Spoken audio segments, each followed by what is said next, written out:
I wasn't lying when I said that trawl nets are incredibly important, folks. These little guys are so potentially useful that they themselves deserve a whole video breaking down what and where they can lead us to. You're gonna need a lot of netting, so let's get to work. I really shouldn't tell you that grass for rope is gonna come easy, but remember that we do need bamboo too. So craft a machete and get to destroying nature once again. Bring the materials together and some resource-efficient trawl nets will be yours for the taking. But what if these resources are ones that you'd best have for safekeeping? Well, I guess you could always whip up some bisque via 3 limpets and a hunk of ice in a crockpot, only to stuff the face of the fat squid himself, the octopus. Doing so is another way to receive a trawl net guaranteed, but it can only occur once per day, so it's not really an efficient one, mind you. But here's how these trawl nets are going to work for you.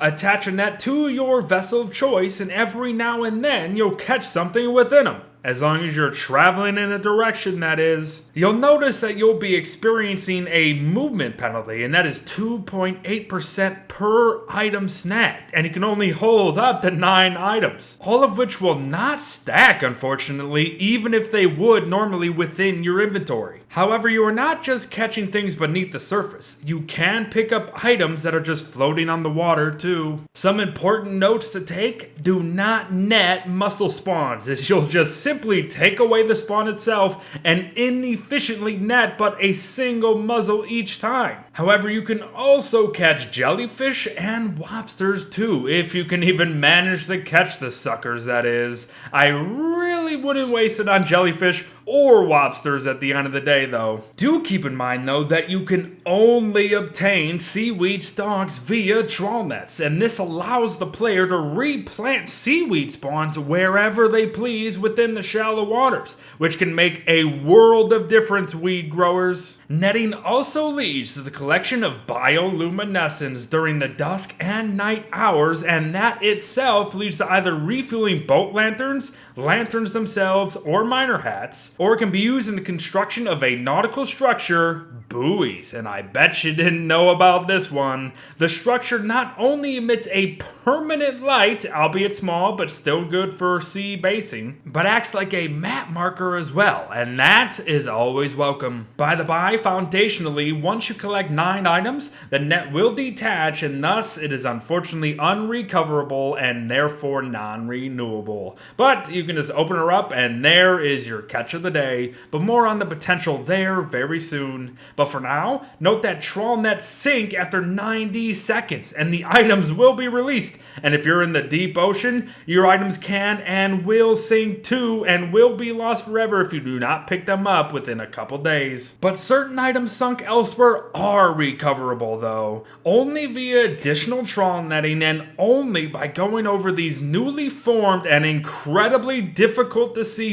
bubbles as seen here. I mean, seriously, unless you really remember where you lost stuff, I wouldn't be surprised if you just let it be, because yes, these bubbles are annoyingly hard to see. But what exactly have we been netting here? Well, that's a question with a crap ton of answers, but I'm gonna do my best to break it down for you. If you choose to net within the shallow waters during mild or monsoon season, you have a set chance to receive some of the items that you see here now. Listen, I am not going to talk about each one, but let's just showcase some of the highlights here. The seaweed you'll get leads to a plethora of crafts, from muzzle sticks, structures to help harvest numerous muzzles all at once out in the shallow waters. You can put it towards valuable anti-venom, which is an important survival item needed to cure what ails you, and trust me, if you're playing Shipwrecked, you will be ailed at some point. Don the Seashell Suit, which is a great armor, almost equivalent to marble in a way, that actually protects you from physical poison attacks, which is wonderful for anybody who isn't playing WX. You can don the Captain's Hat, a hat that extends the durability of your boats while sailing. Or you can put it towards the portable and floatable Icebox-esque sea sack, and still,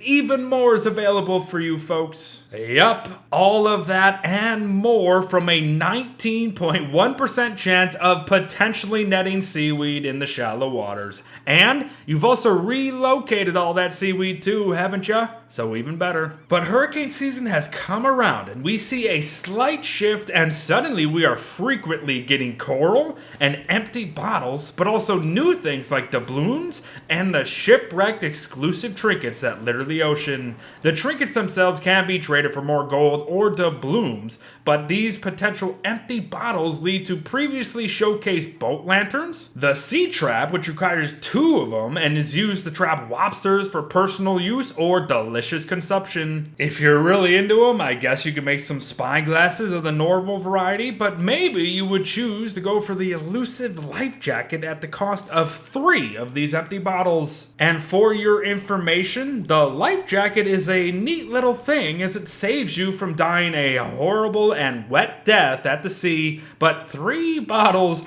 may still be asking quite a lot. They are also used in the particulate purifier, a neat little hat that protects against poisonous gas clouds, but not physical poisonous attacks. And lastly, if you do so choose, you can make simple bottle lanterns that you can just leave about your base for a nice little blue glow now and then. But holy moly, this is a lot already, but we gotta move on the dry season to find now that pieces of obsidian are now on the board. Obsidian leads to a wonderfully powerful set of items, but I do believe that we should probably save these for when we talk about the volcano, because it's gonna be too overwhelming now. And we still need to talk about trawling medium water. In the mild and monsoon seasons, you'll be finding quite a bit of what we already covered, only now the potential for some juicy loot is beginning to show. Cause even though the chance may be low, being able to get a spyglass, a couple of magic staffs, a pan flute, or even a rare trinket is still better than frickin' nothing. But hurricane season fires onto the scene, and this is where things get very interesting, and that is simply due to one thing.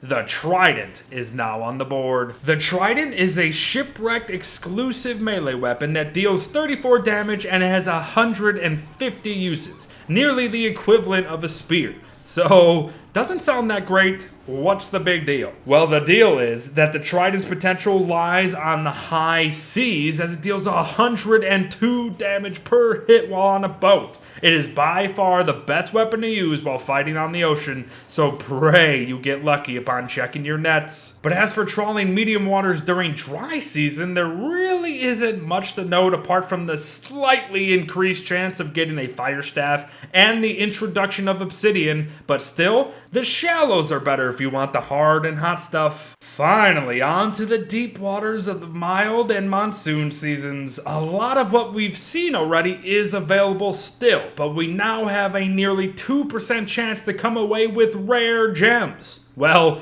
rare in Shipwrecked, that is. We can get golden tools for free, and a number of quite random items along the way too. Plus, the Trident remains, but a life-giving amulet may come your way too. In hurricane season, however, your chances of getting a Trident skyrocket to 1.4%, while the chance for items mentioned prior see a noteworthy climb as well. And dry season will see only slightly the same. So at the end of the day, if you do want the rarer and kind of more useful stuff, you gotta venture out further and further into the depths. But staying shallow still has incredible potential. Oh, and have I mentioned that trawl netting in the deep ocean also leads to the Quackin' boss fight? A fight that grants incredible loot every 20 days? Seriously, why are these frickin' things so damn important? But before we go, I am not gonna leave you scrambling to find exactly what you need. So here's the whole table of loot that can be obtained within mild and monsoon seasons.